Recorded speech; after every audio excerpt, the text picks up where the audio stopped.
everybody, welcome back to my YouTube channel. How you guys doing? So today I'll be doing a quick white chocolate ganache. I've been using this white chocolate ganache for a very long time. So basically all you need to do is just to get white chocolate and cream. So with this measurement today, I'll be doing 450 white chocolate, 450 gram, cream of 150 gram.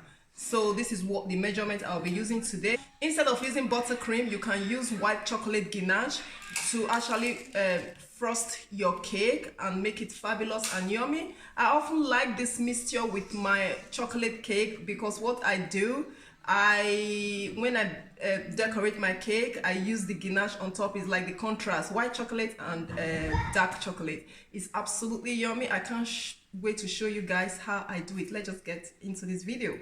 So that's the white chocolate that I'll be using. I've already broken some in the bowl. So today I'll be melting the white chocolate in the microwaves. It's just because it's easier for me, but you can equally do it with saucepan in the hob as well. It's completely fine, but just remember to gently melt it. Put the flame down. So in my microwave, I'll be popping it in for like a minute or so, just gradually melt it.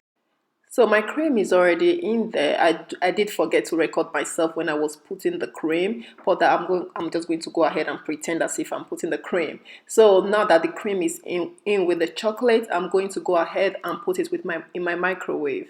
So in my microwave, I'm going to start melting it really gently, like a minute. So I just did like a minute there. So I gave it a really good stir just to see how it's coming along. So just really gradually melt.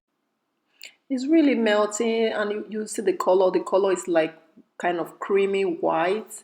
So this is what we're looking for. So you just keep melting, just keep stirring. I think just stirring it because sometimes the bowl is still warm, so it still kind of melts the chocolate. So stir it for a long time and then just see before you pop it back in your microwave. So it's not getting to the consistency that I'm looking for. As you can see, it's beginning to melt really nicely.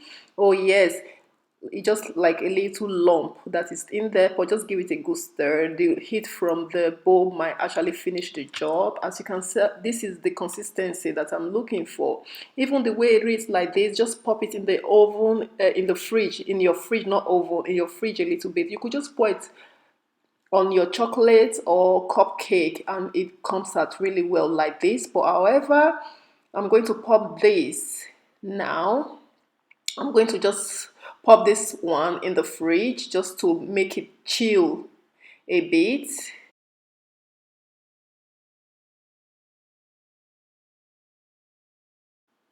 So it's not working for me today. I just keep forgetting to actually press my recording button.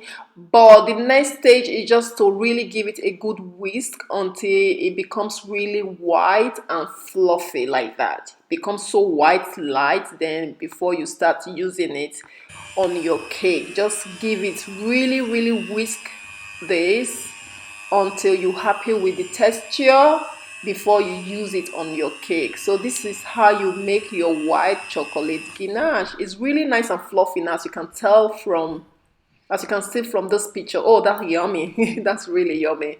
Really nice and fluffy. You could use it to bind your cake like this, and you can use it all over the cake, which I've done here. It was so yummy and I had a lot of compliment. And by the way, this cake is a wedding cake, a simple wedding cake that I did for my best friend, and she was so happy with it. I hope you've enjoyed watching. Thank you so much for tuning in. I really do appreciate. Until next time, guys, bye bye.